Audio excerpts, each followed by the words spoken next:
You're listening to the ADHD Support Talk Radio podcast. ADHD Support Talk is brought to you by addclasses.com. Visit www.addclasses.com and sign up for free webinars and online events today. You're listening to the ADHD Support Talk Radio podcast. ADHD Support Talk is brought to you by addclasses.com. Visit www.addclasses.com and sign up for free webinars and online events today. Hello, and welcome back to ADHD Support Talk. I'm your co-host, Lynne Edris, and I am a productivity and ADHD coach. So I empower professionals to take control of their time and their lives so that they can fulfill their potential and have more time and energy for what matters most to them. You can learn more about me and what I do and the programs and services I offer at www.coachingadvantages.com. And when you text the keyword hack, that's HACK, to the number 33777, I'll send you my 7 foolproof productivity hacks to help you add hours of free time to your weeks by investing just a few smart minutes each day. Well, today I have with me Rick Webster, and we are going to talk about a topic in a moment that is really important to a lot of adults with ADHD. We're going to talk about impulse spending, and we're going to talk about the impact of impulse spending on your lives, and hopefully we can give you some strategies that you can walk away with to make your life better. So welcome to the show, Rick. I'm glad to have you back. Well, it's great to be here. It's always fun. Yeah. Well, tell our listeners a little bit about you, a little bit about your background, where they can learn more about, what you do. Sure. Well, they can find me with Chad and Ada pretty much anytime they want. I've been with Chad for about 25 years since I was recently diagnosed. Right after that, I joined Chad at that point. It's been a really good thing for me in my life. I'm the current Northern California chapter coordinator. I'm on their chapter advisory board, a bunch of different things like that. And what I really like doing with them is I lead support groups. I like to call them success clinics. And they're available online. I really love this new world we're in, right? We have people now that attend our groups that are not just 20 minutes away geographically, but now we have people in London and New York, and I'm in San Francisco Bay Area. Just so it's really amazing how we can be connected that way. Absolutely. And more recently than that, I've been working a lot with ADA, who is an organization I really respect. They are fantastic. We can talk more about them later if you'd like, but to make a plug for them, I'm not paid for this by any means, but they're $50 a year, basically. It's a rounding error on your annual income, and they offer so much. And if you're struggling with ADHD, we're tribal creatures, and it's really good to join organizations like that and get a sense of community, and we all learn from each other. So, absolutely. That sense of connection and community is so important because a lot of us don't really have it in our lives enough. It's foundational. We can talk about all the things about money, about making a budget, and doing the 4th grade math it takes, but these emotional things are foundational. And if you can't get those right, if those aren't right, you really can't build the rest. It's all built on sand. So I think we really have to be aware of that. Absolutely. And then in my my day job, so to speak, is Rena-Fi. It's a company I created with a huge ADHD slant, but it's about money matters, and it's about solving some of these difficulties. According to Russell Barkley, 61% of us have significant and severe chronic money problems, as compared to 15% of the general population. So it's like driving with the parking brake on in a way. So everybody has to deal with certain things, and we have this extra thing that holds us back a bit. It doesn't have to hold us back, by the way. There's a lot of positive aspects to it, but it does if we haven't remediated it properly. Absolutely. So we talk about the behavioral finance. What are the emotional drivers? Why did we buy that $700 kayak and that we didn't even know we wanted in the morning, but now we have it, right? And we put it on our credit card, and it was $700, but we were only paying $20 a month on the minimum payment. So, that was kind of fun. I got $700 worth of pleasure and $20 worth of pain. I think I'll do it again. And the next thing you know, we've maxed out our credit cards, and we said, well, what happened? Why did we do that? So at Rena-Fi, we talk about a lot of the emotional drivers that cause those kind of difficulties. Yeah. That's huge. And that ties in well, Rick, with what we want to talk about today. And that, impulse spending it's a huge issue for many adults with ADHD. And it shows up really differently in some of us than it does in others. I've had clients that have had like trouble with the kind of the big impulse spending. I think that most of us think about when you hear that term. I had a client one time who cleared out his and his wife's retirement accounts and bought a business without even discussing it with her, kind of on a whim. I've had clients who have bought very expensive cars they couldn't afford, or really, weren't good investments for them at the time, houses, all kinds of different things, like, big impulse spending. But for a lot of us, it's the littler, smaller things. Kind of the other side of that is those of us who can't go into a Target or, one of, a big box store or any kind of store without purchasing, one or a few, things that we don't need. For some of us, it's the end caps at the grocery store. For some of us, it's just, it ends up being smaller purchases that really add up. So tell us a little bit about, what you see, kind of, jump in a little bit and let's have a conversation about this really important topic. Yeah, and you bring up a good point, and I think it's important that when we feel better, we do better, right? And I think it's important to reframe some of these things. We don't need to feel badly that we walked into the store with our 2-for-1 tube of, the coupon for toothpaste, because that's what drew us in, and we went out with an entire shopping cart full of stuff that we had no idea. But that's what the world is designed to separate us from our money, right? That's what that coupon Absolutely. is for. That coupon is not there to help you, right? You're saving a little tiny bit on toothpaste. The anticipation and the fact is you'll spend a lot more if you use coupons. If you don't save money, you lose money. So we don't need to feel badly about it, because that's how the world is designed. But we have to take action against that, right? We have to take action so that we don't continually fall into these things. It's absolutely not a character issue that you thought you were getting a coupon for 2-for-1 toothpaste. You thought you were going to save money. It's not a character issue. It's a lack of realization that marketing company didn't spend hundreds of millions of dollars to convince you to go in to save money on toothpaste. That's not what that's all about. So if we're going to talk about impulse spending, one of the first things I would actually suggest, and we can have a little talk about this because it's a little complex, and some people say, oh no, that can't be right. I would suggest you get rid of all of your advertising circulars. I wouldn't even look at them. Who cares if you pay extra for a tube of toothpaste that you could have gotten 2-for-1 on? Who cares? What really is important is that you buy the things you decided to buy, not that someone else led you into. And you walk into that brick and mortar store, it is designed for you. The stuff near the door, I forgot what they call it, but you basically blow right into these big box stores. So you don't buy the stuff right at the front door, right? You probably notice what's there is pretty inconsequential. Yeah. Right. Impulse stuff is at the counter and it's on the end caps, like you said. Yeah. The healthy food in the grocery store is all on the edges, but all the fancy boxes and everything, those are in the center, and they're not the most healthy for you, but they're designed to kind of suck you in. Absolutely. There's a lot of research. There are, and this is not something that, our listeners don't know, but it's an important thing to think about. And I think you brought up a really good point. It's not about your moral character. It's not about who you are as a person. There's a lot of science and a lot of research in this whole marketing industry about product placement, about that is designed to make you want to buy, designed to make it hard for you to resist, right? It's not just you.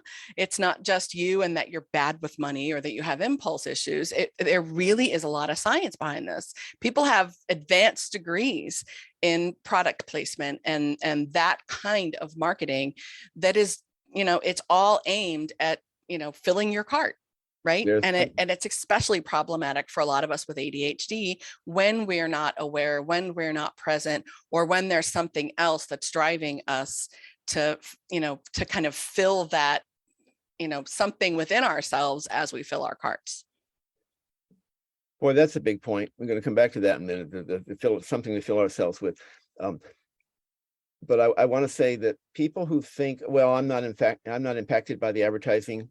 I can get the coupons, I can clip the ones I want, I can be disciplined, et cetera, et cetera. The people who are so sure that they're not impacted by that advertising are most likely the ones that are actually impacted the most, right? Because they're in denial. The fact is, they don't spend hundreds of millions of dollars to save you money. Those coupons, when that flyer shows up, it is not there to save you money. And I think that's one of the first things to just realize. It's not there to save me money.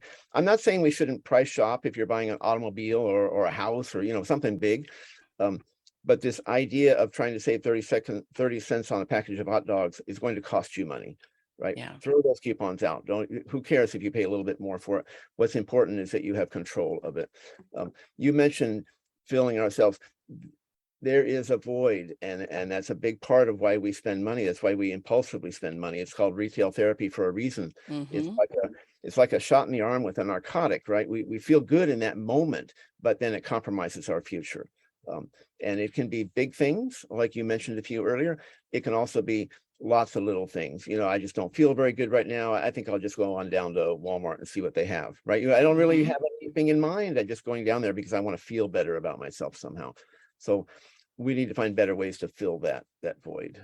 Absolutely. And that's, it sounds sort of, I don't know, woo-woo, but it's not at all, right? And it can be Walmart, it could be, a brick and mortar store, and it could be Amazon, or it could be Etsy, or it could be, whatever is your sort of, your escape. And for a lot of us, that the digital shopping is as or problematic or more problematic because there's so little kind of filter between you and the checkout, right? And so when you're picking up your phone to go to Amazon, or you're jumping on your computer to go to Etsy, what are you really going there for? Are you bored? Are you lonely? Are you tired? Are you looking for something to make you feel more interested? Are you looking for something in particular, and then find yourself adding a bunch of other crap to your cart, or, whatever. But it's really, again, it's important to recognize that it's not you.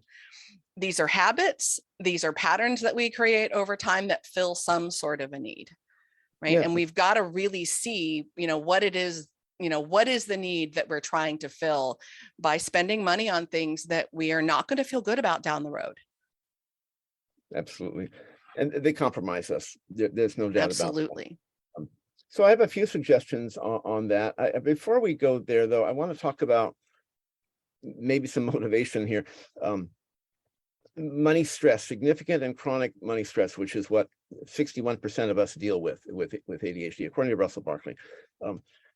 It yields a 12-year life expectancy reduction. This is very, very real. 12 years. 12-year life expectancy reduction due to chronic financial stress.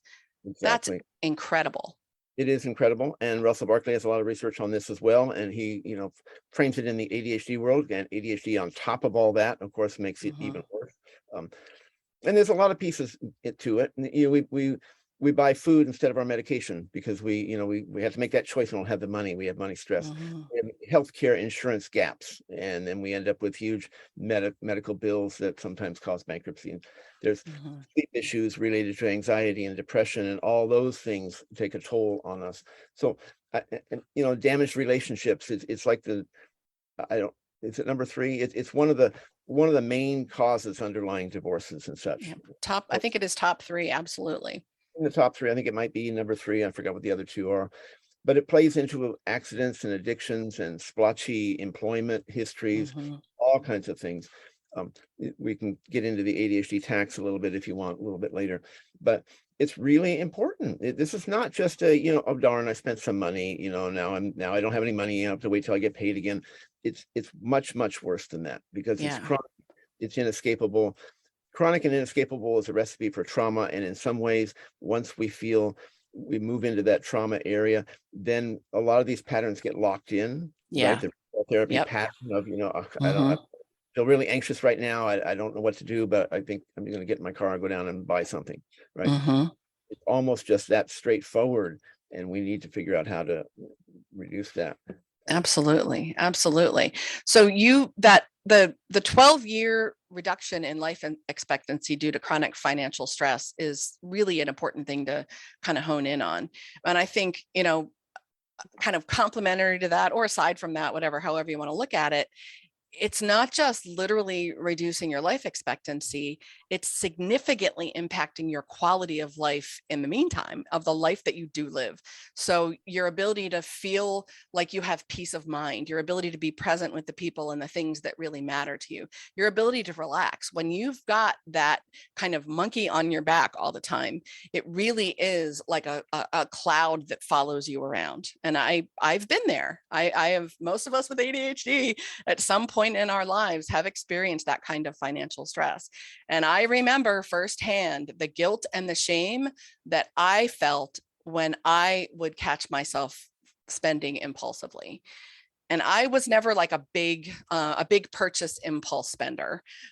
For me, it was the stuff that I impulsively spent money on was always the lower ticket stuff, right? But filling your cart with lower ticket stuff, the end result is still the same. The end result is financial overexpenditure. The end result is shame and blame and stress and, really a negative impact on your quality of life. Absolutely. And your self-esteem, right? It's huge because you feel out of control and you really feel less than.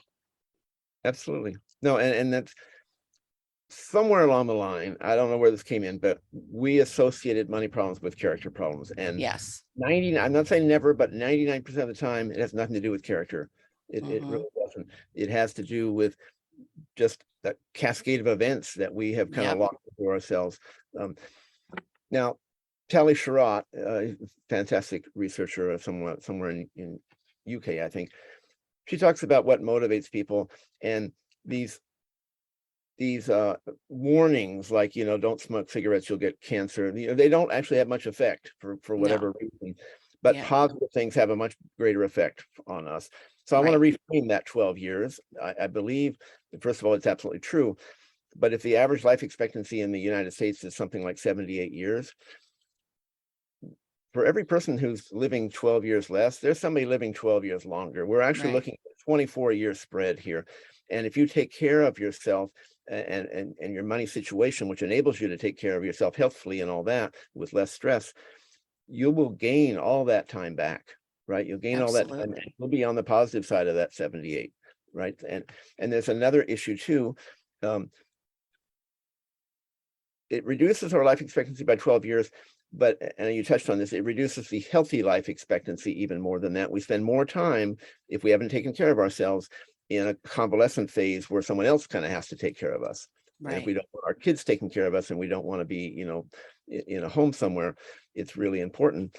And on the flip side, if we do take care of ourselves, then those later years can be really wonderful and we can be available to our kids and all those different things, our grandkids. So absolutely. A lot of positive reasons to grab on and take care of this.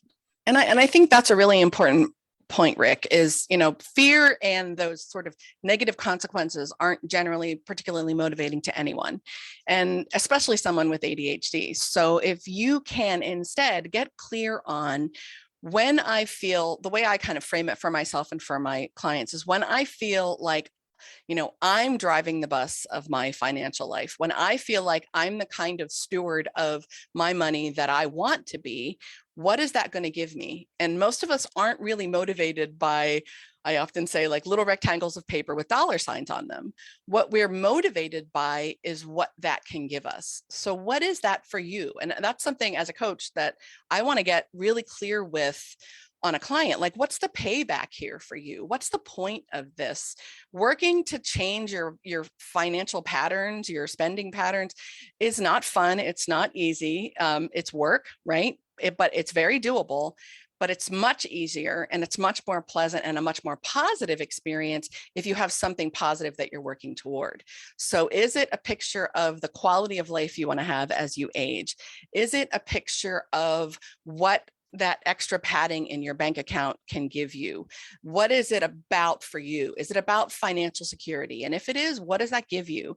Is it about freedom and choices and some sort of standard of a kind of quality of life that is meaningful for you? Is it about travel? I mean, is it about experiences? Really cluing into your why it matters to you at a really deep sort of personal values oriented level is really important work to do. No, absolutely. And we talk a lot about at Rena-Fi, we talk a lot about Maslow's hierarchy of needs Hmm. and needs. It's really an important concept because money, along with water and air and those things, is a deficiency need, right? A Hmm. deficiency need, when you don't have enough water, that's all you can think about. When you don't have Right. enough money to pay your rent, that's all you can think about. You can't be emotionally available to your kids because you're worried about being evicted. Um, Once you rent an apartment and you can get all the water you want from the tap, you no longer think about water at all for the most part, Right. right? First you go get water. That's as simple as that. Um, Money is like that. It's a deficiency need. Once you have enough, getting more is not that big of a deal, and getting more may take a back seat toward being emotionally available for your kids, for example, or making a Hmm. vacation, or doing something meaningful, purposeful in your life. All those things come to the forefront. Money falls to the back. But when you don't have enough to pay your rent and to buy groceries and have medical care, then that becomes all you can think about, just like if Right. you don't have enough water. So I think it's really important. Um, this is when we talk about remediating money at Rena-Fi, a lot of the things people say, well, what's that have to do with money? Well, a lot of times that it's foundational to the money Right. situation. I can teach you pretty much everything you need to know about personal budgeting for family matters in 5 minutes, and I can have 4 minutes left over. Seriously, Yep. On a that's napkin. Right. how complicated budgeting is. That is not the problem. That is just not the problem. That's like saying to someone who has a weight issue, just eat less, exercise more, go away, everything will be fine, right? Right. Yeah, fine. They're not stupid. There's other issues, emotional issues going on with Right. that. Maybe some physical issues too. So my very first suggestion to someone who's struggling with money, and I know this costs a little bit of money, and in our society, it's really hard to get if you don't have healthcare that covers it. But I believe the very first thing you should do is properly treat your ADHD. Yeah. That is a foundational issue. It's more foundational than anxiety and depression. Anxiety and depression grow out of mismanaged ADHD, and so do money problems. So Absolutely can. Yeah. that would be one of the very first things, is find a way to get properly treated. And that means you didn't just read a book and decide that's what you have. That means that you have a clue, and then you go down to a psychiatrist who have a medical degree and thousands of people and experience that they've diagnosed. That person, I guarantee, knows more than you do because you read a book, right? So Hmm. a lot of people walking around, because I lead these success clinics, they read a book and they're determined that they have ADHD. The fact is 30% of the people who think they have ADHD actually have sleep apnea. And if you Right. have apnea and you try to self-treat it with strong stimulants, you're probably not going to do very well because you're already sleep deprived and now you're not Right. sleeping at all. So I think it's really important to get a proper diagnosis. Don't go in looking for the diagnosis of ADHD. Go in looking for a proper diagnosis, because maybe it's not that, right? Right. You're the expert in your own life, yes, but that doctor has a lot more experience, and you need to be willing to listen to them. Not to advocate Absolutely. your own decision making, right? You Right. make your decisions. Absolutely. Yep. So I would say that would be the number one thing financially. If you want your financial life to get better, invest a little bit and get a good quality diagnosis. A good diagnosis, absolutely. And a licensed mental health professional, a physician, someone who is qualified to diagnose, can help you tease out what's what, right? Most of us with ADHD have at least one, if not several, coexisting conditions. And sleep disturbances and ADHD often go hand in hand. It can be one or the other, or it can be both. But for sure, if you are not properly diagnosed, if you are not properly treated for ADHD, medically and otherwise, behaviorally and psychologically, then your money problems are going to be much harder to manage. Absolutely. And, like Rick said, it is a quality of life issue. Even if you're not worried about paying your rent, even if it's not to that point, if you've racked up a credit card bill, if you've spent money on something that you regret impulsively, right? That hangs over your head. That impacts your quality of life. That impacts your ability to be present when you're trying to focus. It impacts your ability to be present with the things and the people that really matter to you. And it's hugely impactful over time. Absolutely. Any other strategies, anything else you want to share about this, Rick, for our listeners? Yeah, I'm debating in my mind whether to go down the shopping style route, because I think it's important to identify what our shopping style is and where this. Absolutely. that we travel, or whether you'd rather have me talk a little bit about getting out of credit card debt and how to resolve that issue so it doesn't happen again. I can go either direction you'd like. Let's talk about shopping style, because I think for a lot of us, that is kind of what's underneath the credit card debt to begin with. For some of us. Yeah.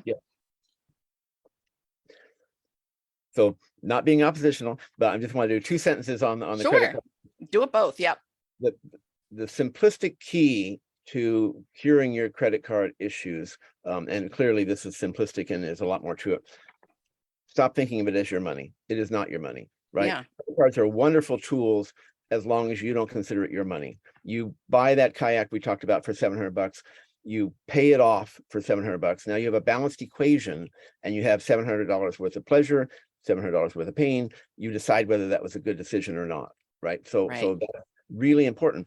When you consider it your money, you buy the kayak for $700, you make $20 payment, it feels good, you do it again and again, and suddenly your card is maxed out, and you wonder, well, how'd that happen, right? Why did that? It happened. You unbalanced your own equation by paying minimum payments and such. So number one.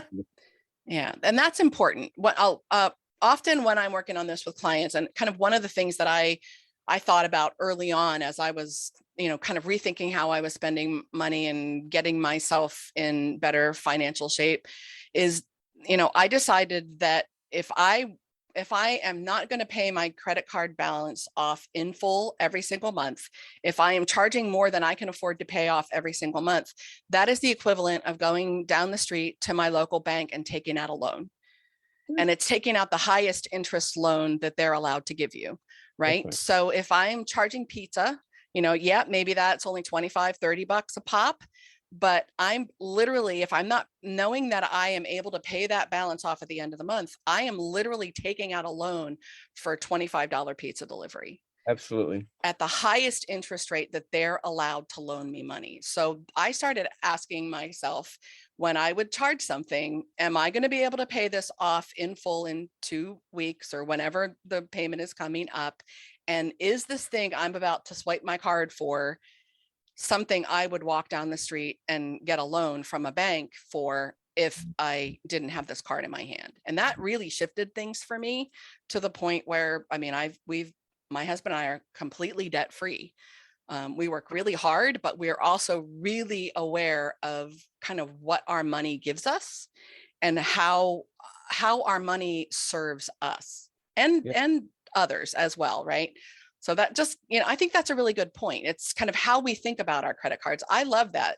When you're swiping your card, unless you can pay the balance at the end of the month, and unless it's a debit card where you literally are paying your money, you are in fact spending money that someone else is loaning you.